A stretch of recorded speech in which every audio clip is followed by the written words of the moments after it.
สวยสะพรั่งแม่กวงล้นฝั่ง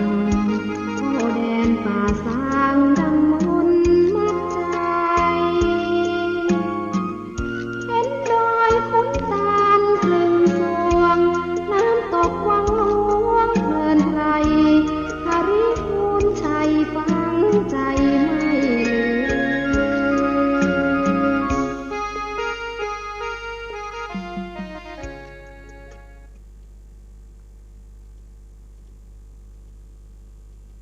ขอความนอบน้อมจงมีแด่องค์สมเด็จพระสัมมาสัมพุทธเจ้าพระองค์นั้นขอนมัสการซึ่งพระธรรมอันเป็นคำสั่งสอนของพระผู้มีพระภาคขอระลึกร่ำพึงถึงพระอริยสงฆ์เจ้าสี่กู้แปดจำพวกอันเป็นเนื้อนาบุญแห่งโลกขอถวายความเคารพแด่พระเดชพระคุณพระเทพรัตนนายกหลวงพ่อเจ้าคณะจังหวัดลำพูนเจ้าอาวาสวัดพระธาตุหริพุนชัยวรมหาวิหารขอถวายความเคารพแด่พระเดชพระคุณพระเทพปริยัติหลวงพ่อเจ้าคณะจังหวัดเชียงใหม่เจ้าอาวาสวัดเจ็ดยอดพระอารามหลวงแตบไตรไวสาหลวงพ่อท่านพระครูปริยัติยานุศาสตร์ที่ปรึกษาเจ้าคณะอำเภอเมืองเชียงใหม่เจ้าอาวาสวัดฝ่ายหินด้วยความเคารพท่านอาจารย์พระครูสมุวิสุวัตวรกิจโจผู้อำนวยการสถานีวิทยุ 104.50 เมกะเฮิรตซ์รองเจ้าอาวาสวัดฝ่ายหินตลอดจนถึงพระเถรานุเถระเจ้าคณะพระสังฆาธิการทุกตนทุกองค์ขอความผาสุกวิหารธรรมบังเกิดแด่บรรดาพระสงฆ์องค์เจ้าปีเนนน้องเนนทุกรูปเจริญสุขสวัสดีเจริญพรสาธุชนญาติโยมอุบาสกอุบาสิกาและสาธุชนญาติโยมผู้แสวงหาซึ่งสัจธรรมคำสอนอันนำไปสู่แสงสว่างแห่งชีวิตเพื่อความพ้นทุกข์ทุกท่านขณะนี้ทุกท่านกำลังติดตามรับฟังรายการใต้ห่มพระรัตนตรัย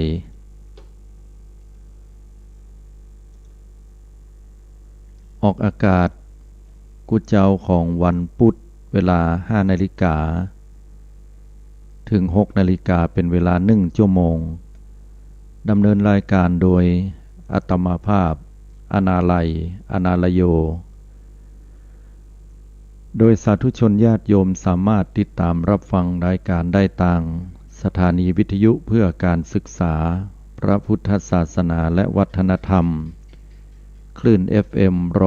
104.50 เมกะเฮิรตซ์วัดฝ่ายหินสถานีวิทยุกระจายเสียงคลื่น FM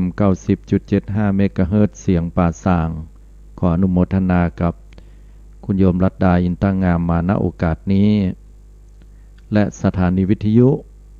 ทุกๆคลื่นสถานีที่ได้ทำการกระจายเสียงออกอากาศส่งสัญญาณและนำเอาธรรมะเหล่านี้ถึงแด่บรรดาสาธุชนญาติโยมทุกท่านโดยสาธุชนญาติโยมสามารถโทรเข้ามาร่วมในช่วงของท้ายรายการได้ที่หมายเลขโทรศัพท์096 680 6683 096 680 6683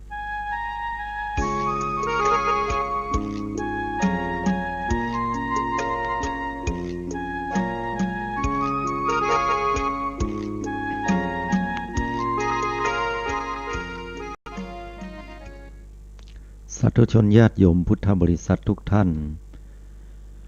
สำหรับวันพุธนี้ก็มาปะกับสาธุชนญาติโยมแห่มโอกาสข่าวครั้งหนึ่ง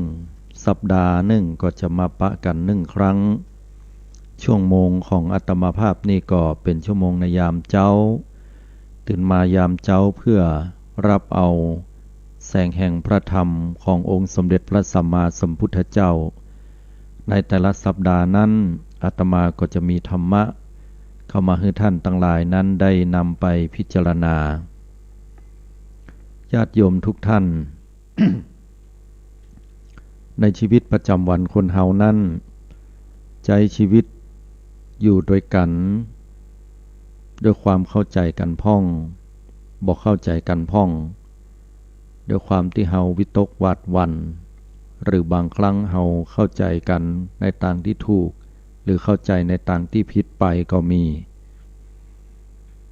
อคติคือความลำเอียงถึง4ประการที่องค์สมเด็จพระสัมมาสัมพุทธเจ้าก็ได้เคยทรงตรัสสอนให้กับหมู่เฮาเจ้าพุทธไว้พิจารณาในหลักธรรมคำสอนเหล่านี้อันเป็นสิ่งที่พระพุทธองค์ทรงตรัสสอนไว้ในพระสุตตันตปิฎกอังคุตตรนิกายจตุกานิบาตเล่มที่2หน้าที่49ทุติยคติสูตรทุติยอคติสูตรว่าด้วยความลำเอียง4ประการมีอยู่ช่วงหนึ่งตอนหนึ่งที่พระองค์ได้ตรัสบอกว่าดูก่อนภิกษุทั้งหลายความบ่ลำเอียง4ประการนี้ความบ่ลำเอียง4ประการคืออะไรอย่างคือบ่ลำเอียงเพราะความชอบกันบ่ลำเอียงเพราะความจังกันบ่ลำเอียงเพราะความเขลาบ่ลำเอียงเพราะความกลัวภิกษุทั้งหลายนี้แลความบ่ลำเอียง4ประการอันบุคคลใดบ่ประพฤติล่วงธรรมและความชอบกันเพราะความจังกันเพราะความกลัวเพราะความเขลายศของบุคคลนั้นย่อมเพิ่มพูนเหมือนดวงจันทร์ข้างขึ้นฉันนั้นทีนี้ในพระสูตรเนี่ยสาธุชนญาติโยมที่ยกมาบางส่วนของพระสูตรก็ได้กล่าวถึงในเรื่องของอคติคือความลำเอียง4ประการแล้วก็สรุปท้ายพระพุทธองค์ทรงตรัสว่าถ้าคนเฮาบ่มีความลำเอียงแล้วยศของบุคคลนั้นย่อมเพิ่มพูนเหมือนดวงจันทร์ข้างขึ้นฉันนั้นเปิ้นว่า อคติคือความลำเอียงเนี่ยมันมีเหมือนกันโมดศรัทธาสาธุชนญาติโยมทุกท่านเพราะว่าเฮาเป็นบุคคลผู้ที่ยังมีกิเลสอยู่เว้นไว้แต่พระอริยเจ้าจันโสดาบันสกทาคามีอนาคามีและอรหันต์จะบ่มีความลำเอียงโดยสิ่งเหล่านี้คนเฮาเกิดมานั้นเป็นปุถุชนคนธรรมดาพัฒนาตัวเก่าเป็นกัลยาณชนที่เป็นไปตามกระแสแห่งพระธรรมให้มีความใกล้เคียงหรือว่าให้ถูกต้องนักขึ้นทีนี้บอกว่าเขาจะเป็นปุถุชนหรือกัลยาณชนเนี่ยความลำเอียงก็ยังมีอยู่กับจิตกับใจของเฮาอยู่ในสังคมปัจจุบันคนนั้นชอบคนนี้บ่ชอบเฮาชอบสิ่งนั้นบ่ชอบสิ่งนี้เฮาหวาดหวั่นต่อสิ่งนั้นเฮาบ่ฮู้แต่ในเรื่องนี้อันนี้คือลักษณะของความลำเอียงความลำเอียง4ประการข้อที่1ฉันทาคติลำเอียงเพราะว่าชอบกันสาธุชนญาติโยมลำเอียงเพราะชอบกันคืออย่างใดก็เอาง่ายๆคนไหนที่เฮาชอบอกชอบใจหันกันแล้วครั้งแรกก็เกิดความรู้สึกว่าโอ้ถูกชะตากันแต่หรือกำอันก็ลักษณะท่าทางบุคลิกอู้จากันไปคบกันไปเมินๆเกิดความชอบความพอใจคนคนนี้เข้ากับอุปนิสัยจริตของเฮาอู้จาม่วนมีหลักการมีเกณฑ์ดีเป็นที่น่าเชื่อถือหรือน่าเคารพยกย่องตลอดจนถึงอยู่ไปด้วยกันแล้วม่วนใจเป็นกันเองและนำพาซึ่งให้เกิดความสุขใจความเจริญในความยินดีปรีดาเหล่านี้ความชอบปอเหล่านี้ก็เป็นเหตุเป็นที่มาเวลามีอะไรอย่างเกิดขึ้นก็ตามเรื่องใดเรื่องหนึ่งเฮาก็มักจะมีความลำเอียงไปให้กับบุคคลเหล่านี้สาธุยกตัวอย่างง่ายๆความเป็นเพื่อนกันเวลาเพื่อนได้อู้ได้จาอย่างแล้วกับแหมคนหนึ่งอู้ออกมาที่เฮาบ่ฮู้จักก็ดีหรือว่าคนนั้นเฮาบ่เคยปะหน้า หรือว่าได้ยินอย่างมาก็ดีเฮาก็จะมักตัดสินจากคนที่เฮาฮักคือเพื่อนของเฮานั้นไว้ก่อนคือเชื่อเพื่อนนะแล้วก็จะได้เหตุก็ตามเพื่อนจะทำผิดทำถูกจะเป็นอย่างใดก็ตามก็ต้องเอาเพื่อนไว้ก่อนอันนี้เป็นลักษณะของฉันทาคติลำเอียงเพราะความชอบแม้แต่บิดามารดาคนเฒ่าแก่มีลูกมีเต้า4-5 คนลูก4-5 คนเนี่ยคนไหนที่ทำตัวให้เป็นคนดีเอาอกเอาใจพ่อแม่ดูแลพ่อกอยบอกว่าจะอย่างใดก็แล้วแต่เฮาก็มักจะมีความลำเอียงชอบลูกคนนี้นักกว่าลูกที่เฮาบ่เคยหันหน้าทั้งที่ลูกบ่เคยหันหน้านั้นไปอยู่ที่อื่นที่ไกลได้ไปตกมีครอบมีครัวที่อื่นได้ไปเป็นไปเป็นเคยก็ดีอาจจะอยู่ไกลแล้วก็บ่ได้มาหาก็ด้วยหน้าที่การงานหรือความจำเป็นบางอย่างแต่ในหัวจิตหัวใจของคนเหล่านี้ก็กึดฮักเคารพนับถือบิดามารดาของตัวเก่าเป็นปกติบางเตื้อบางครั้งก็ส่งสิ่งของโอนเงินโอนทองเอามาให้พ่อแม่ใจสัปดาห์หนึ่งติดหนึ่งก็อาจจะมาเฮ็ดสักเตื้องลักษณะแบบนี้ก็อาจจะเป็นที่ฮักของพ่อแม่อยู่พ่องแต่ก็บ่เต้ากับคนที่อยู่หรือบางครั้งคนที่อยู่ตยเนี่ยก็อาจจะบ่เป็นที่ฮักของพ่อแม่แต่คนที่อยู่ไกลเนี่ยมาเตื้อหนึ่งเนี่ยโอ้พ่อแม่ดีใจอย่างออกนอกหน้าลูกที่อยู่เนี่ยก็เลยใจเหี่ยวไปพอสมควร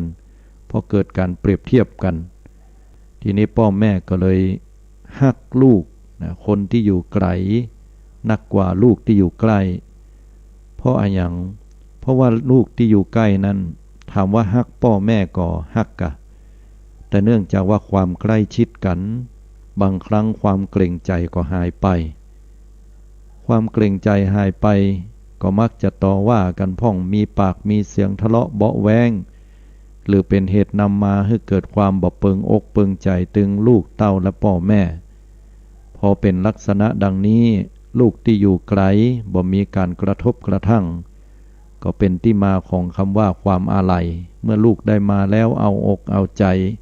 พ่อแม่ก็เกิดความลำเอียงเพราะความชอบในลูกคนนั้นอย่างนี้เป็นต้นเมื่อฉันทาคติความลำเอียงเพราะความชอบเกิดขึ้นแม้แต่ครูบาอาจารย์และลูกศิษย์ก็มีอันที่จะต้องเกิดความบ่เข้าใจหรือเกิดความเสียใจน้อยเนื้อต่ำใจครูบาอาจารย์บางท่านบางคนก็จะต้องมีความลำเอียงเพราะว่าลูกศิษย์คนนั้นเป็นลูกศิษย์คนโปรดว่าอันยังมันก็ฟังห้ามเฮียนศึกษากฎสติปัญญาดีบอกคัดใจให้เนี่ยอย่างก็ทำหมดแต่ลูกศิษย์แห่งคนหนึ่งนั้นแตกต่างออกไปพญาปึกนะว่าอย่างบางครั้งก็บัญญัติบัธรรมก็มีความลำเอียงลักษณะอย่างนี้เมื่อความลำเอียงเพียงแค่ความชอบก็บ่เท่าใดแต่ถ้าความลำเอียงเพราะความชอบนั้นเป็นเหตุโน้มนำมาให้เฮานั้นจะต้องตัดสินบางสิ่งบางอย่างลูกคนนี้หลานคนนี้เป็นลักษณะแบบนี้พอเวลามอบมรดกทรัพย์สินต่างๆให้เกิดขึ้นเฮาก็มักจะให้สิ่งที่ดีๆสำหรับลูกคนที่เฮาฮักแล้วก็ลูกที่เฮาบ่ฮักเท่าใดนั่นเฮาก็อันยังให้มันก็แล้วแต่เตอะอย่างนี้เป็นต้นแม้แต่ลูกศิษย์ลูกหาที่เป็นศิษย์เอกศิษย์เก่งก็จะเอาสิ่งที่ดีที่สุดให้ถามว่าผิดพลาดก็บ่ผิดพลาดอย่างญาติโยมเป็นธรรมดาของปุถุชนคนธรรมดาเฮาท่านทั้งหลายก็เป็นเรื่องปกติไผมาเอาอกเอาใจเฮาก็ชื่นก็ชอบ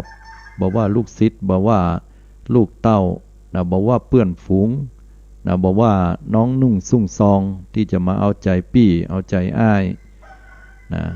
เพราะฉะนั้นแล้วเรื่องราวเหล่านี้มันเป็นเรื่องของความลำเอียงลักษณะแบบนี้แล้วก็นำปาให้เฮานั้นตัดสินผิดพลาดยกตัวอย่างเช่นว่าครูอาจารย์มีความฮักใคร่ยินแปลงลูกศิษย์คนกอไก่ แต่ว่าลูกศิษย์ขอใครนั้นเป็นคนที่ว่าอย่างก็บอกให้ฟังเป็นคนลึกลืนเหี้ยวันหนึ่งเมื่อเหตุการณ์เกิดขึ้น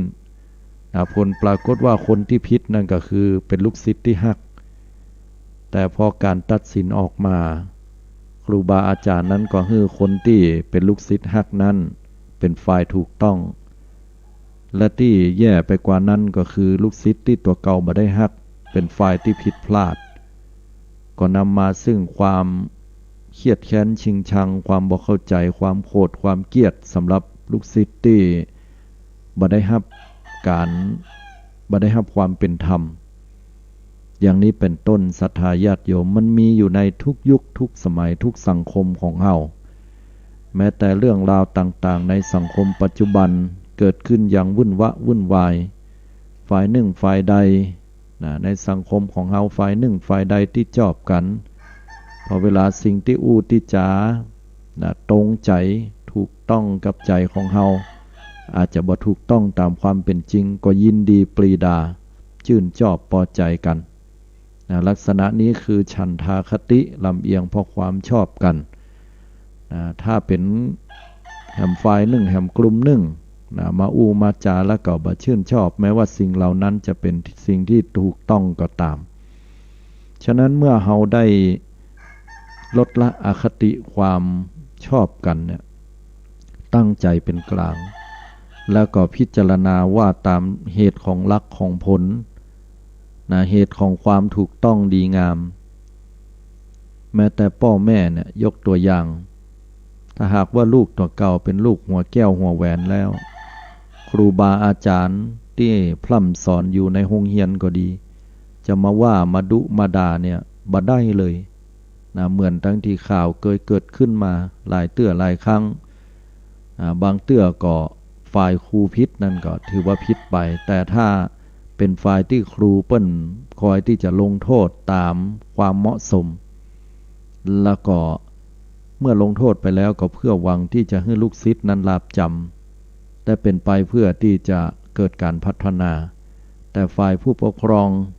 ก็มักจะหันว่าโอ้ลูกคนนี้แตะต้องบ่ได้เพราะด้วยความที่ฮักนักขนาดว่าไม่แซ่เฮายังบ่เอามาฟาดและสู่เป็นภัยเอาไม่แซ่มาฟาดลูกเฮามาเคี่ยนลูกเฮา ก็เลยกลายเป็นว่าพ่อแม่ก็มารังแกฉันไปพ่อแม่รังแกฉันได้อย่างใดก็เพราะว่าเป็นการป้องเอาลูกเอาเต้าป้องหลานตัวเก่าแหมน้อยใหญ่มาแล้วละอ่อนจะบ่ฮู้จักคำว่าผิดพลาดละอ่อนจะฮู้จักคำว่าถูกต้องหมดอันนี้ก็ถูกนี่ก็ถูกทุกสิ่งทุกอย่างต้องถูกต้องพ่อแม่ป้องเอา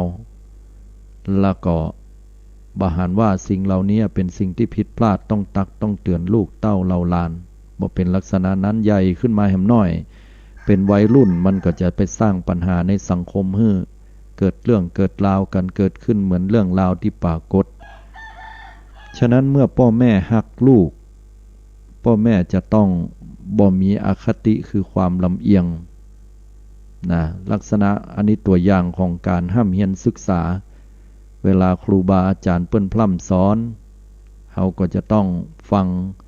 แล้วก็พิจารณาว่าครูบาอาจารย์จะได้ถึงต้องลงโทษนักน้อยแล้วก็พิจารณาหันความถูกต้องว่าเป็นการสอนลูกสอนเต้าวันหน้าเนี่ย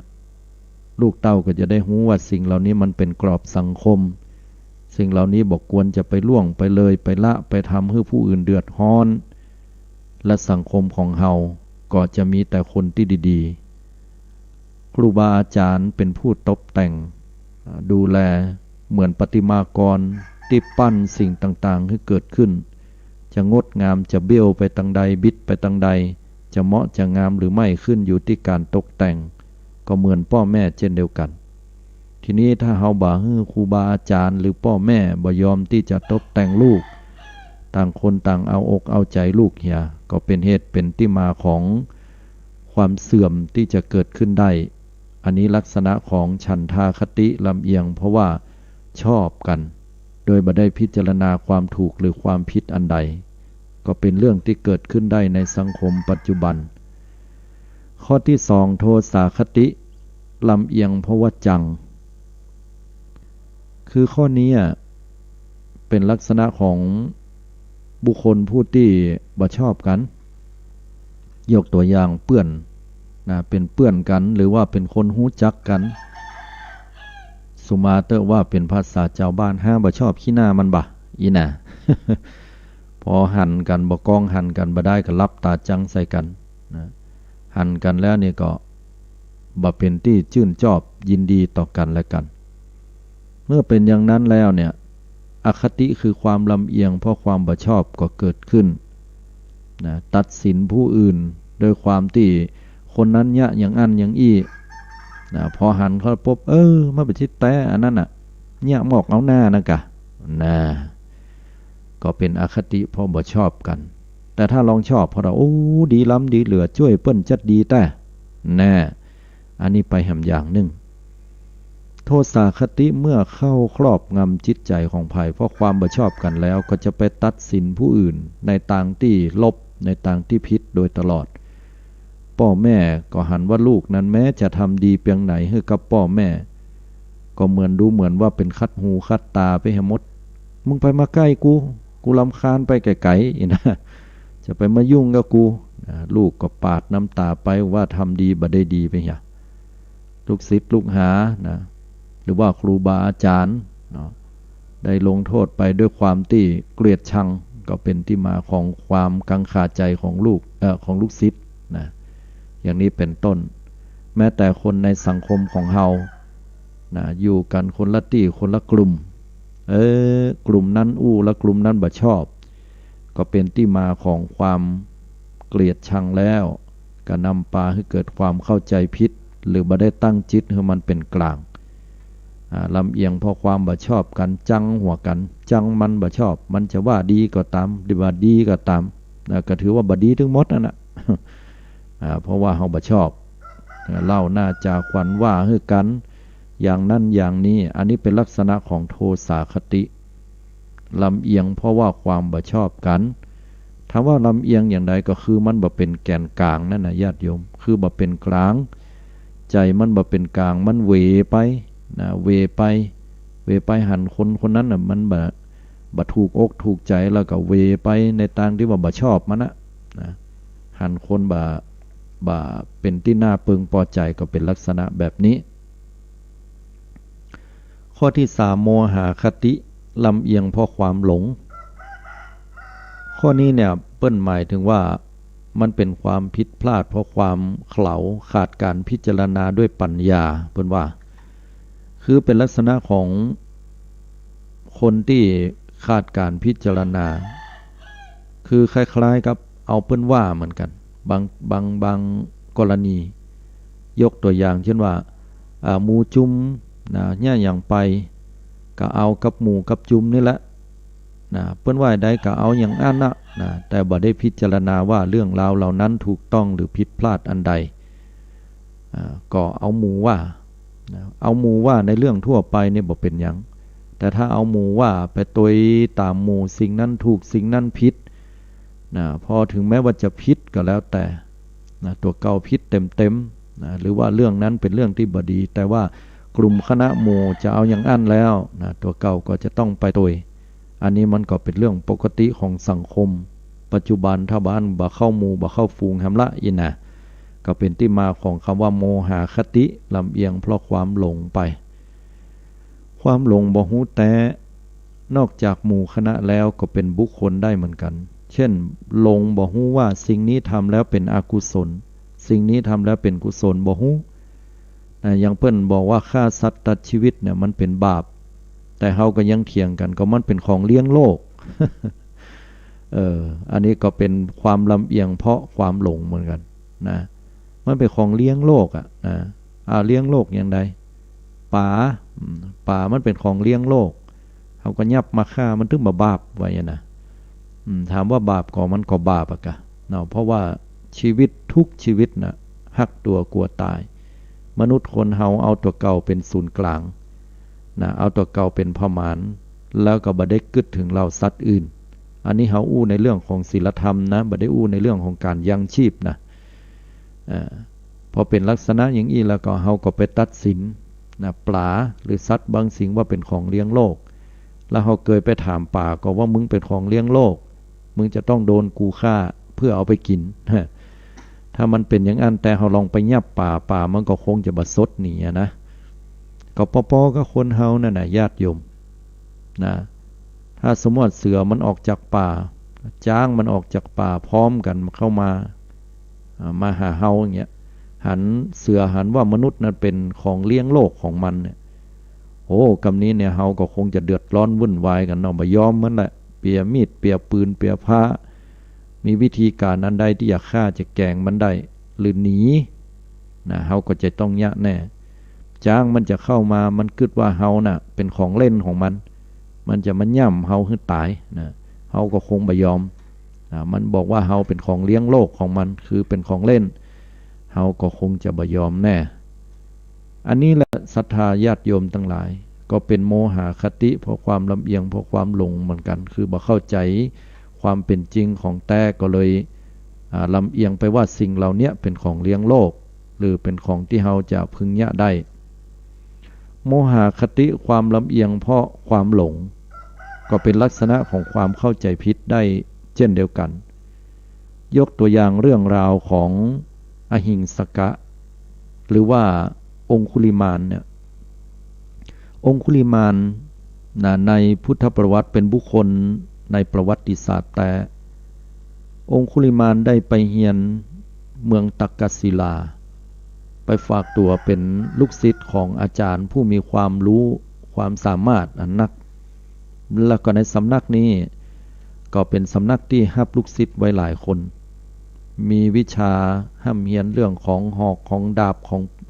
สิ่งต่างๆสัตราวุธทุกชนิดแม้แต่การป้องกันตัวที่บ่มีสัตราวุธอหิงสกะเป็นละอ่อนที่ว่าง่ายสอนง่ายเป็นคนที่เฉลียวฉลาดมีพยาปัญญาความทรงจำอันดีแล้วก็มีความกตัญญูต่อครูบาอาจารย์ตัวเป็นบุคคลที่ดีแต่อาศัยที่ว่าความดีของอหิงสกะเนี่ยเป็นที่ชื่นชอบของครูผู้สอนแล้วก็ฮักใคร่เสมอยกย่องเชิดชูเกียรติให้ปรากฏกับลูกศิษย์ทั้งหลายเหมือนเข้าลูกศิษย์ทั้งหลายก็เกิดความอิจฉาริษยาบ่ชอบเกิดความข่อยนักเข้าก็เกิดอุบายทำอุบายว่าเนี่ยอย่างใดให้ครูบาอาจารย์จังก็เลยหาอุบายบอกครูบาอาจารย์ว่าอหิงสกะเป็นคนบดีอย่างนั้นบดีอย่างนี้ใหม่ๆครูบาอาจารย์ก็บอกฟังแล้วก็ปลายบ่ปอด่าหัวเมินเข้าฟังเข้าก็เริ่มคล้อยตามเพราะว่าสร้างสถานการณ์ให้เชื่อถือได้สุดท้ายก็บอกว่าอหิงสกะเนี่ยเก่งขึ้นกุวันมันคิดจะล้างครูผู้เป็นครูสอนเนี่ยเมื่อถูกเป่าหูถูกบอกถูกกล่าวทุกวันแล้วก็เชื่อในที่สุดก็นำมาซึ่งการวางแผนกำจัดอหิงสกะหรือว่าองคุลิมานเนี่ยก็เลยบอกว่ามีวิชาหนึ่งที่เป็นเคล็ดวิชาสุดยอดบอกให้ภัยถ้าอหิงสกะแค่ได้วิชาเนี่ยจะต้องไปตัดนิ้วมือของคนมาให้มันได้ปันนิ้วแล้วก็การฆ่าคนถึงปันเนี่ยให้ตัดนิ้วเอามาห้อยไว้เอาซุปไว้ที่คอเพราะว่ามันจะบลืมเนี่ยนะลักษณะนี้ก็เลยได้ขึ้นคำว่าองคุลิมานอันนี้ก็ด้วยหวังว่าแหมน้อยหนึ่งถ้าหากว่า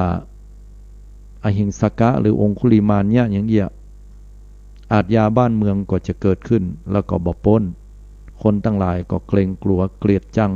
ก็จะต้องตายแน่ๆหรือว่าบ่เป็นที่ยอมรับของสังคมนะก็เมื่อบรรดาลูกศิษย์ทั้งหลายวางแผนอย่างนี้ไปอู้อาจารย์ก็คล้อยตัวทำตัวแล้วก็เป็นไปในลักษณะที่ทำให้องคุลิมานนั้นหรืออหิงสกะนั้นจะต้องระเหเววนเกือบจะฆ่าแม่ตายเป็นคนที่หนึ่งปันโชคดีที่พระสัมมาสัมพุทธเจ้าได้ทรงอาศัยพระมหากรุณาธิคุณอย่างหาประมาณบ่ได้หันว่าอหิงสกะนั้นเดิมทีเป็นคนที่ดีมีสติปัญญาเป็นบุคคลที่มีคุณธรรมก็เลยเตือนสติและเมื่อได้สติแล้วก็เอาไปบวชปฏิบัติธรรมจนบรรลุความเป็นพระอรหัตผล สิ้นอาสวะกิเลสวิบากกรรมต่างๆไปอันนี้อหิงสกะต้องพลาดจากความดีพลาดจากศิลปะวิทยาที่ครูบาอาจารย์จะสอนให้ก็ด้วยเหตุผลอย่างก็ด้วยเหตุผลที่ว่าครูบาอาจารย์นั้นมีโมหะคติความลำเอียงเพราะความหลงบ่ฮู้แต่บ่ฮู้ว่าสิ่งที่ตัวเก่าเนี่ยนั้นเป็นการสร้างสถานการณ์เป็นการสร้างความเกลียดชังให้เกิดกับลูกศิษย์ของตัวเก่าที่เคยฮักนี่คือความเสื่อมเสียเกิดขึ้นนะเพราะว่าโมหะคติความลำเอียงเพราะความหลงข้อที่ 4พยาคติความลำเอียงเพราะความกลัวความลำเอียงเพราะความกลัวเนี่ยเกิดขึ้นได้ลักษณะไหนเกิดขึ้นได้ลักษณะที่ว่าจะแย่อย่างสักสิ่งสักอย่างหนึ่งก็เกิดความกลัวเกรงกลัวต่อหน้าที่เกรงกลัวต่อบารมีเกรงกลัวต่ออำนาจของเงินเกรงกลัวว่าคนคนนั้นเป็นผู้ที่มีบุญคุณเคยช่วยเหลือเฮาอย่างนี้เป็นต้น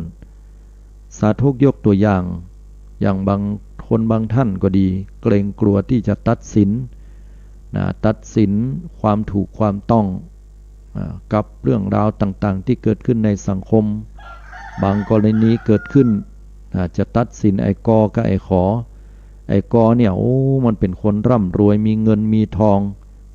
พ่อแม่มันเป็นคนมีบารมีอำนาจนักแต่ไอ้ขอนี่เป็นลูกของบ้านเจ้าจองธรรมดาพอมาตัดสินแล้วตามหลักไอ้ขอเนี่ยเป็นคนที่บ่ผิดแต่ไอ้กอที่พ่อแม่มันร่ำมันรวยมีอำนาจบารมีกว่านั้นนะเป็นผู้ที่ผิดอย่างเต็มโดยว่าตามหลักฐานตามเหตุตามผลตามความถูกต้องที่ได้สืบได้กล่าวแล้วก็ได้เสาะหาข้อมูลมาถึงหมดพร้อมกับประจักษ์พยานอย่างก็แล้วแต่ผลปรากฏว่ามาตัดสินให้กับไอ้ขอเป็นฝ่ายผิดแทนเพราะเนื่องจากว่าเกิดอคติคือความลำเอียงเพราะกลัว กลัวอย่างญาติโยมกลัวว่าถ้าพิจารณาให้กับไอ้กอเป็นคนผิดก็จะเป็นเหตุที่มาทำให้พ่อแม่เกิดความบ่พอใจจากนั้นตัวเก่าก็จะต้องได้รับในสิ่งที่ตัวเก่าบ่พึงหวังอาจจะโดนแกล้งอาจจะโดนให้ออกจากตำแหน่งอาจจะโดนเรื่องราวอื่นๆที่ตัวเก่าจะต้องเดือดร้อนขึ้นมาอันนี้เป็นลักษณะของพยาคติความลำเอียงเพราะความกลัวบางครั้งบางเตื้อในสังคมคนเฮานั้นก็คู่เคียนกันห้ามอย่างอี้ห้ามอย่างนั้นนะเพราะว่าบอกไว้เลยว่าเฮาเป็นพ่อเฮาเป็นไผแม่เฮาเป็นไผนามสกุลเฮาตระกูลเฮาเป็นไผฉะนั้นก็เลยมีการขู่จำเลยหรือว่าคู่กรณีเฮาจะหันยังรถปาดหน้ากันเนี่ยในสังคมปัจจุบันก็จะลงมามีเรื่องมีราวเกิดขึ้นทั้งที่มันก็อาจจะเกิดขึ้นได้ด้วยความบ่ได้ตั้งใจถ้าก้อยจาปัญหามันก็บ่เกิดแต่ลงมาแล้วเนี่ยเอาขวานมาเป็นลำมาศูนย์มาลำเสเปิ้ลเนี่ยก็ยากเหมือนกันนะเปียมีดยาวเป็นวาไปเนี่ยนะมาบุบรถเกียมจะฟันคนเนี่ยเกิดเรื่องเกิดราวกันเกิดขึ้นวุ่นวายอันนี้ก็เป็นเหตุที่มาเนาะว่าถ้าเกิดขู่ไว้แล้วคนเหล่านั้นก็บ่กล้าจะเอาความอันนี้ก็เป็นพยาคติลำเอียงเพราะความกลัวเรื่องราวเหล่านี้ญาติโยมสาธุชนทุกท่านพระพุทธองค์ก็ทรงตรัสไว้แล้วว่าถ้าคนเฮาลำเอียงเพราะความชอบกันที่ฮ้องว่าฉันทาคติลำเอียงเพราะจังกันที่ฮ้องว่าโทสาคติลำเอียงเพราะหลงบ่ฮู้ความจริงแจ้งจอดขาดปัญญาพิจารณาก็ฮ้องว่าโมหะคติลำเอียงเพราะความกลัวก็ฮ้องว่าพยาคติถ้ามีอยู่4ประการนี้เกิดขึ้นกับบุคคลใดบุคคลนั้นก็จะมีแต่คำว่าความเสื่อมหรือกลุ่มนั้นก็จะเป็นกลุ่มที่มีแต่ความเสื่อมสังคมนั้นก็จะมีแต่คำว่าเสื่อมบ่มีความเจริญแต่ถ้าบุคคลหรือกลุ่มคณะใดเจริญด้วยอคติคือความบ่ลำเอียงขออภัยอคติบ่มีความลำเอียงเกิดขึ้นยศของบุคคลนั้นย่อมเพิ่มพูนเหมือนกับดวงจันทร์ข้างขึ้นฉันนั้นเป็นว่า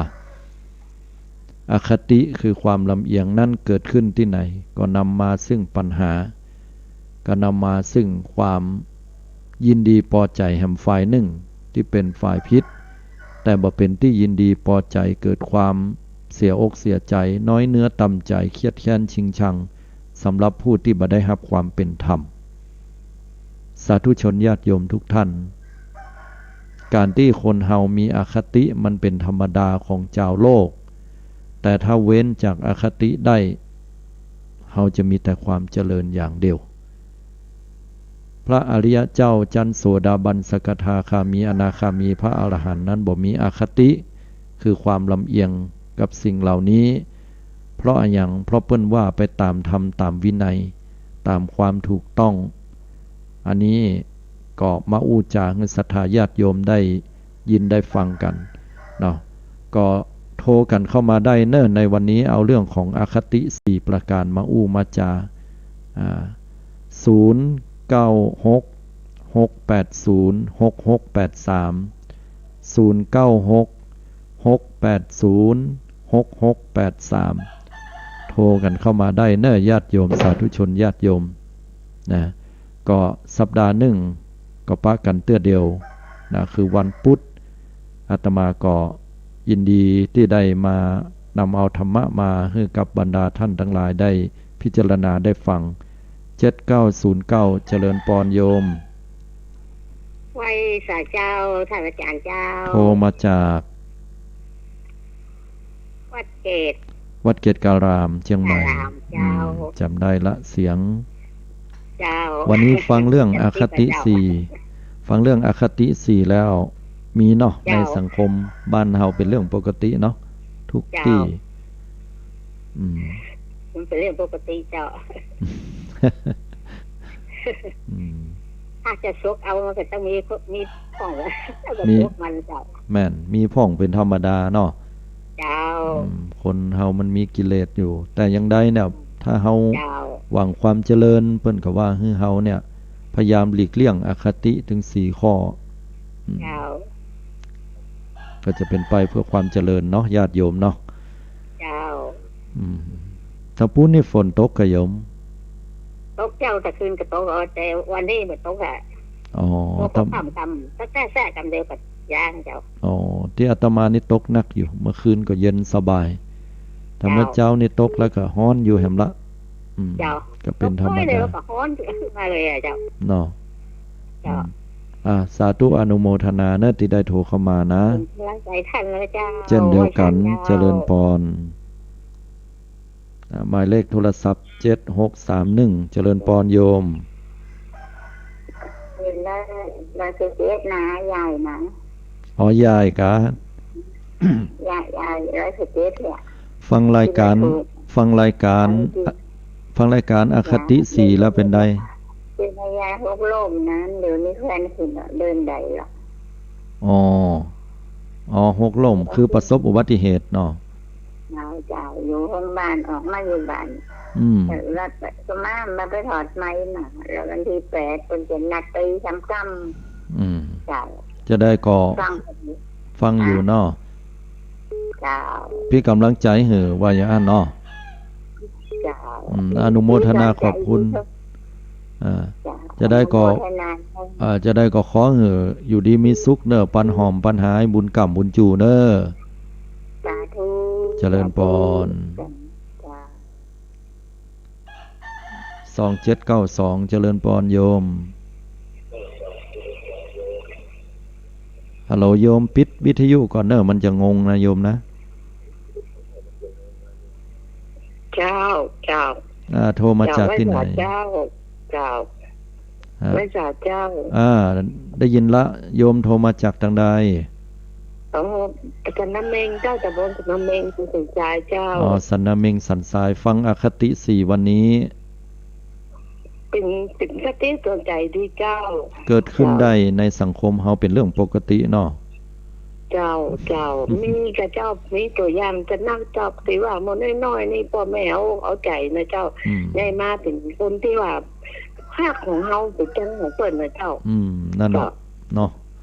มันเป็นท่านว่าถูกหมดเลยเจ้าเขาเจ้าฟังท่านมาเมินเลยเจ้าแต่บ่เคยโทรไปเจ้า โอ้สาธุตัว โทรเหมือนกันนะเจ้าบัดจันเปิ่นเจ้าวันนี้โชคดีที่สุดเลยเจ้า เออ เจ้า ก็ เจ้า ก็ดีใจที่ได้ให้กำลังใจเนาะให้กำลังใจมา เจ้า ติดตามรับฟังกันตลอดเนอะโยมเนอะ อ๋อมาได้ถึง2 ปี 3 ปีแล้วเจ้า อ๋ออนุโมทนา แต่ว่าบ่โทรสักเตื้อ เกิดยุคเจ้า อืมตั้งลงคุณนี่เพิ่นฟังกันได้ก็มีอยู่ห้องเนาะ เจ้าจะเปิ่นมาโทรเจ้าโทรกับปันเปิ่นน่ะเจ้า นั่นก็ เจ้าเจ้า สาธุ นี่ โย ว่าม ใด นี่โชคดีที่สุดเลยเจ้า ปกตินี่ก็โทรยากโทรเย็นเนาะ เจ้า สาธุอนุโมทนาขอบคุณเนอะเจริญปอน เจ้าเจ้า อันนี้ก็ติดตามรับฟังมาเป็นเวลาเมื่อเนาะ096-680-6683 โทรกันเข้ามาได้ บางท่านก็บอกว่าโทรยากโทรเย็น บางคนก็บอกว่าบัดโทรเตื้อนะฟังเอาอย่างเดียว7971เจริญปอนโยม ไม่สาเจ้าพระอาจารย์ โทรมาจาก วันนี้ดีขนาดนะค่ะ ดีขนาดอีเนาะขนาดไหน เจ้าดีที่สุดถ้าเป็นคนเป็นพ่อเป็นแม่เป็นลูกเป็นหลานฟังนี่จะดีขึ้นนะคะ เพราะอคตินี่มันจะมีในครอบครัวนี้เรื่องนี้เป็นเรื่องธรรมดาทุกครอบครัวเกือบจะทุกครอบครัวที่มีอคตินี้ด้วยกันนะเจ้าใช่เพราะว่าครอบครัวน้อยครอบครัวใหญ่จะมีมดเจ้าถูกต้องโยม เพราะว่าบางเรื่องก็บ่มีอคติบางเรื่องก็มีอคตินะบางเตื้อพ่อแม่รำคาญลูกเอาไปมึงไปมาอู้นี่ก็มีนะ บางทีลูกก็ด่าพ่อแม่มันเป็นเรื่องปกติในสังคมเพราะนั้นแล้วถ้าเฮาใคร่หวังความเจริญนะเฮาก็เว้นจากอคติเป็นว่าเฮาก็จะมีความเจริญกันขึ้นไประงับยับยั้งไว้ไงเนาะพยายามเอาใจเป็นกลางให้ก่อนพ่อแม่ก็ก่อนน้อยใจลูกบางทีลูกก็น้อยใจพ่อแม่เนาะแม่นธรรมดาเป็นมันก็เกี่ยวกับกิเลสเหมือนกันนะมันมีหลายอย่างเนาะหลายด้านแต่คติวันนี้สุดยอดเลยนะคะแชร์แล้วค่ะเนาะเข้าใจเลยเนาะเจ้าแชร์ในเฟซสาธุอนุโมทนาเดี๋ยวถามก่อนว่าโยมโทรมาจากไหนอยู่ในเมืองเชียงใหม่นะเจ้าในเมืองเชียงใหม่เนาะฟังชัดเจนดีเจ้าชัดเจนดีอยู่สารกลางจังหวัดเชียงใหม่นะคะโอ้สาธุอนุโมทนาบุญกรรมบุญจูสารกลางบ่พูดนะเจ้าแล้วก็บ่ได้โทรฟังเขาจะพูดข่าวเจ้าบางครั้งเขาได้พูดแล้วโทรแบบนี้ก็ดีละมันโทรมานะอนุโมทนาบุญนะโยมเนอะเจ้าติดตามพระอาจารย์ตลอดนะเจ้าเจริญปอนสาธุเจ้าไว้สาเจ้าบางเตื้ออาตมาก็ถ้าไผบ่ได้โทรมานี่ก็บอกว่าเพิ่นฟังบ่ฟังนะได้โทรก็ขอบคุณ1819เจริญปอนตอนนมัสการเจ้าคุณโยมพิสมัยว่าจะได้จาวันนี้ที่จำเสียงเยอะเนาะจำได้เอกลักษณ์ของคุณโยมนะแบบจ้าๆซึ่งฟังละม่วนดีอะแต่ว่าใครรับไปหน่อยเหมือนตะกี้ยังเหมือนกับเพิ่มไปแล้วก็เหมือนกับเพิ่มไปแล้วก็สาดีกะนี่อ่านด้วยนะอาจารย์นิกอคติเนี่ยนะมันเป็นอันแต่ละเศร้าอ่านเลยแบบ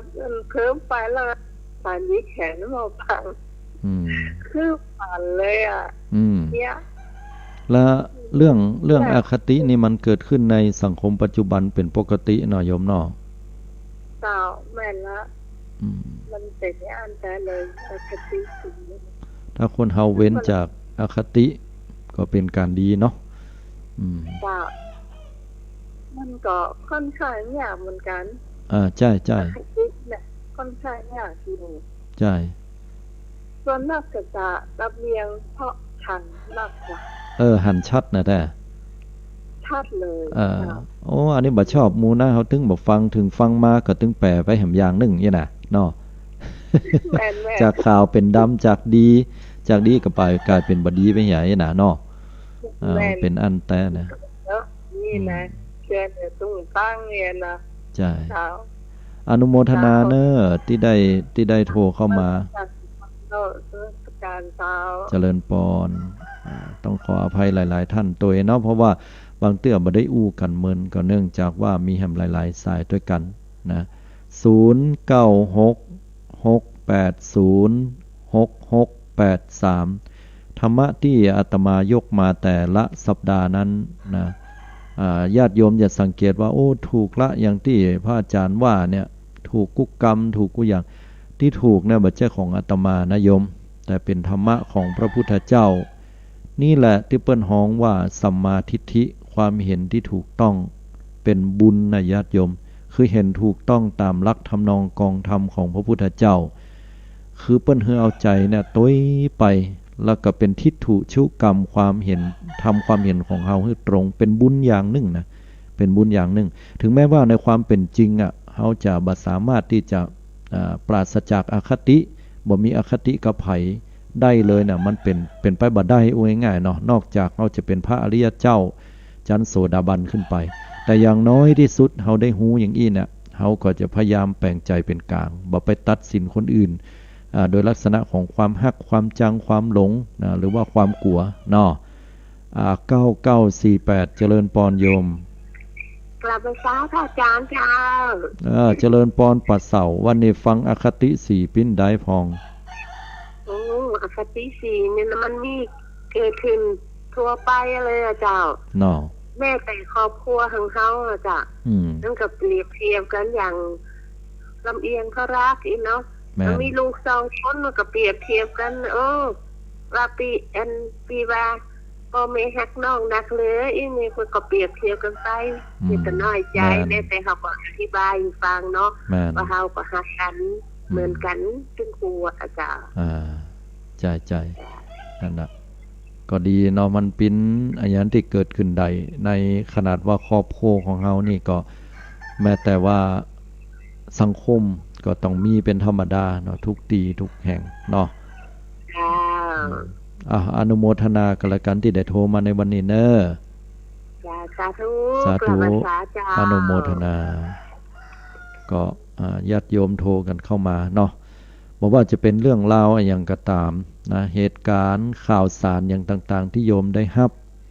นะตั้งสื่อโทรทัศน์ก็ดีสื่ออินเทอร์เน็ตมือถือเฮาเนี่ยสำคัญญาติโยมมาตั้งเฟซตั้งไลน์เพิ่นแชร์กันเข้ามาเนี่ยจะไปฟังที่เฮาจะเชื่ออย่างเตื้อจะไปมีอคติเตื้อนะท่านทั้งหลายจะต้องพิจารณาให้ดีบางสิ่งบางครั้งเป็นสิ่งที่เฮาแชร์ต่อๆกันมาแต่พ่องบ่แต่พ่องนะเรื่องราวเหล่านั้นอาจจะเป็นเรื่องราวทางสังคมการเมืองอย่างเงี้ยพอมาถึงปุ๊บ อดไข้หัวบ่ได้นะสีขาวกับสีดำก็แล้วกันใจคำนี้ ยกตัวอย่างสมมาเตอะพอสีขาวแชร์เข้ามาสีดำหันเฮ้ยบ่ใจบ่แต่นะพอสีดำแชร์เรื่องนี้เข้ามาสีขาวก็เดือดร้อนมันเป็นใจเห็มได้ แต่ถ้าสีขาวแชร์คือสีขาว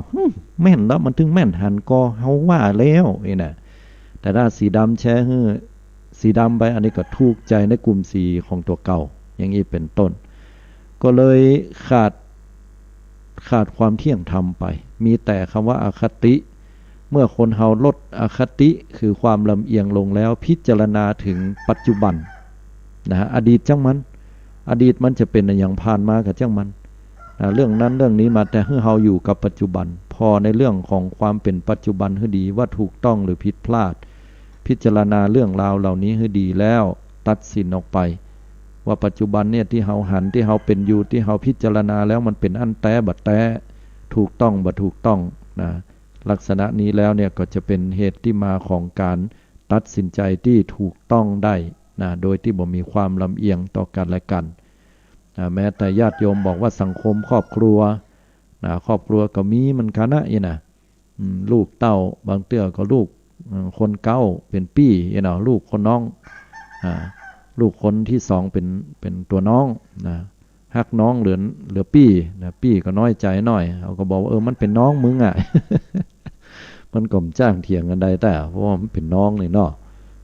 แล้วมันก็กึดในใจก็น้องก็เขาก็เป็นปี้เขาก็แค่ได้มันก็น้อยนะเถียงกันก็เป็นลักษณะนั้นแต่นะฮะแต่ถึงยังได้ก็ตามเนี่ยก็ปี้ถึงแม้ว่าจะถูกเอาเปรียบก็ตามนะฮะแต่ว่าด้วยความที่อาจจะน้อยใจพ่องแต่ แต่ว่าความที่ตัวเก่านะจะได้นั่นก็คือว่าการระงับยับยั้งจะดีกว่าน้องเพราะน้องเนี่ยไผ่ก็เอาใจหมดนะสิ่งที่ได้คือไผ่ก็เอาใจอ่ะแต่ว่าลูกล่าเนี่ยลูกล่าครัวหอมนี่ได้ใจนะก็จะเป็นที่มาของใจที่บ่ค่อยเข้มแข็งนะฮะพอป้าอย่างสักน้อยขึ้นมาแล้วเนี่ยก็มักจะมีลักษณะของคนที่เอาใจตัวเก่าว่าเหมือนกันนะฉะนั้นมันเป็นเรื่องที่มีข้อดีข้อเสียเนาะก็เป็นธรรมดาของสังคม8075โทรเข้ามาเจริญปอนโยมโทรมาจากทางใดแจ้โฮมโอ้แจ้โฮมพุ่นกาพี่น้องพี่น้องแจ้โฮมอ๋อมาไก่แต่ว่าไม่ล้อดังๆหน่อยล้ออันเนี่ยกระทุ้งไปหลายเสียเลยน้อเจ้านี่เลยเดี๋ยวเขาก็หน่อยใจนะวันนี้ถูกมันโทษมั้ยโทษมาให้คนโอ้ยแต่คนโทษมาเขาขำลื่นกันเลยน้อไผที่โทรมานี่เขาใจดีว่าอย่าไผมันโทรมานี่หน่อยใจน้อหน่อยใจกาเขาได้หันคันแม่เนาะไอ้ตัวได้โทรมาเนี่ยก็ใจดีนะว่าอย่างมาฮักแม่แต่ไอ้เนาะโทรมาเนี่ยมันถึงฮักอีน่ะไว้อีน่ะนะมันก็รักใจเนอเหมือนกันเนอบุญกรรมบุญจูจะได้เหี่ยวกับลูกเต้าฮักเหมือนกันนั่นเนาะโยมเนอเฮาก็ฮักลูกเต้าเหมือนกันนั่นเนาะเพียงแต่ว่าบางเตี่ยมาได้มันก็มีอคติเกิดขึ้นเนาะจะได้อาตมาก็ขอเป็นกำลังใจให้กู้คนเนอพี่น้องลำปางเนออยู่ดีมีสุขกันกู้คนเนอสาธุอันนี้พี่น้องต่างลำปางเนาะโทรกันเข้ามาตั้งแจ้ห่มเนี่ยก็ฟังไปถึงปุ้นตัวเนาะ0966806683คนที่เคยโทรมาก็หายไปหลายเหมือนกันนะอาจจะลืมวันเห็นกับวันนี้นะแต่บางท่านบางคนก็โทรเข้ามาที่บ่เคยโทรเข้ามาก็โทรที่เคยโทรเข้ามาบัดติดหรือว่าบ่ได้รับก็โทรเข้ามาเนาะอย่าใดก็ขออนุโมทนากับญาติโยมสาธุชนทุกท่านโดยรอจังหวะแห่มสักหน่อยหนึ่งอาตมาก็จะปิกไปจัดรายการนะในช่วงภาคเมื่อคืนนะเพราะว่าเดี๋ยวรอแห่มจังหวะแห่มสักหน่อยหนึ่งเนาะก็จะปิกไปก็มีหลายท่านหลายคนโทรมาหลังใหม่ก็ว่าโอ้หายไปตั้งใดหยาพระอาจารย์เยอะใดถึงบอกไปจัดรายการมองข่าวสารผ่านแสงธรรมซึ่งก็มีข่าวสารที่จะต้องได้ได้จ่าเหตุก็คือว่ามันมีแต่เรื่องของเพื่อนนำเสนอเรื่องของโรคระบาดโควิด -19 เนี่ยถึง 90% นะเนาะมันก็เลยเป็นที่มาของว่าหยิบเอาเรื่องเนี้ยมาซ้ำๆนะมันก็อาจจะเกิดความเครียดล้ำไปอาตมาคิดอย่างเงี้ยนะก็กำลังพยายามจะปรับปรุงนะในเรื่องของเรื่องราวต่างๆอื่นใดนอกจากเรื่องของมองข่าวสารอาจจะเป็นเรื่องอื่นๆที่เข้าไปสอดแทรกให้ญาติโยมได้ธรรมะนะที่จริงเรื่องนี้ดีนะญาติโยมมองข่าวสารผ่านแสงธรรมเนี่ยมันเป็นการวิเคราะห์ข่าวนะแล้วก็นำเอาหลักธรรมเนี่ยเข้าไปจับตัวนะว่าบุคคลอันนี้ปฏิบัติอย่างอี้แล้วเนี่ยมีคุณธรรมอย่างที่เราจะยกย่องบุคคลนี้ขาดคุณธรรมอย่างที่เราจะบ่เอาเป็นแบบอย่างนะโดยนำเสนอไปตามที่ข่าวเพิ่นเสนอมาแล้วเราก็พิจารณาเพื่อเป็นหลักธรรมเป็นลักษณะของปุคลาธิฐานเปรียบธรรมาธิฐานคือมีบุคคลสถานที่ต่างๆปรากฏนะแล้วก็เราจะได้เอาธรรมะเนี่ยมาพิจารณาพอนะฮะอันนี้ก็หันเป็นรูปธรรมชัดเจน6871เจริญปอนโยมรักษาเจ้าท่านโทรมาตั้งว่าใหม่เหรอโทรมาจากดอยนางแก้วเจ้าดอยนางแก้วลายดอยนางแก้วหรือบนดอยนางแก้วเลยลายดอยเจ้าลายมาตั้งเหนือเจ้าอ๋อลายมาตั้งเหนือปุ่นก็แสดงว่าพี่น้องคณะสัทธาแม่ขจารย์วะนะบ้านขุนลาวให้เจ้าอ๋อขุนลาวกะอ๋อขออภัยเดี๋ยวน้อยใจด้วยโทรหาท่านเลยเจ้าโอ้อยู่ตั้งโรงนั่นก็ได้ยินชัดอยู่กับโยมก็นึกว่ามันรับดอยรับป่าชัดจะดีเจ้าอ๋อสถานีวัดฝาหินนี่นะเจ้าโอ้โชคดีเนาะได้ฟังกันเนี่ยนะเป็นได้ฟังวันนี้ม่วนก่อม่วนเจ้า พอ เป็นกำลังใจให้ท่านนะเจ้า อนุโมทนาบ่ใช่ว่าฟังแล้วเนี่ยก็เกิด อันนี้น่ะฟังพอแล้วเนี่ยเกิดอคติก็อาตมาบอกว่าฟังแล้วบ่ม่วนนี่นะ เกิดโทสาคติเนี่ยบ่ใช่เนาะ เจ้าก็ได้เจ้าเป็นคติสอนใจเจ้าพี่เจ้า อนุโมทนาตัวเนาะ เจ้าเจ้า สาธุด้วยเน้อที่ได้ เจ้าเจ้าว่าสา บุญกรรมบุญชูเนาะ เจ้า อันนี้ก็พี่น้องคณะศรัทธาคุณลาวโทรกันเข้ามาเนาะเป็นน้ำบุญเนอร์ก็ไม่ได้ถามเพิ่นสกรรมว่าฝนตกกาก็อย่างใดขนุนหนตางจังนั้นเป็นอย่างใดได้ยินว่าแปลงเพิ่นก็ใกล้แล้วไม้เนาะแต่ก่อนนี้แปลงไปก็น้ำมาเต้าเตื้อก็ขนุนปุดเนี่ยต่างสายจะไปต่างเชียงไฮ้ก็ปุดก็ขาด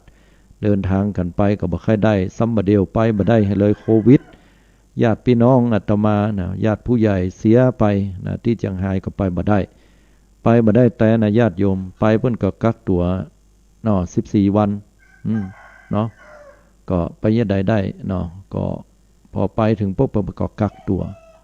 ก็งานมันก็แล้วก็บ่ไปน่ะก็จะเป็นลักษณะนี้ดีกว่าเพราะว่าไปแล้วก็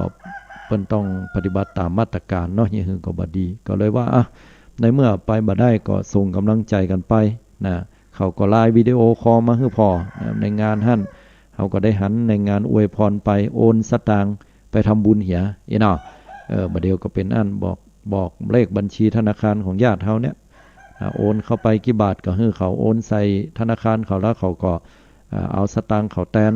ใส่เขียนจาหน้าซองกันเหียว่า